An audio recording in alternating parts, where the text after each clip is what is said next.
اړیکې.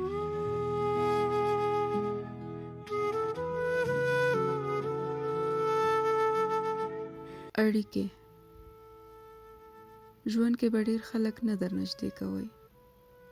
ژوند داسې وګڼئ لکه پوله. په هره پوله په احتیاط قدم واخلئ چې ونه ښویېږئ. د دې پولو نه په تېرېدو که هر څوک په مخه درتلل، د دعا سلام لپاره هر چاته لاس پورته کړئ. خو ناسته به د پولې په غاړه له یو چا سره کوئ. هم به مو د اخلاص تود چای څښلی وي، زړونه به مو تاوده وي، او هم به مو اوږې یو معلوم او مضبوط دیوال ته تکیه کړي وي. تاسو به د شګو د دیوال نه په امان یاست.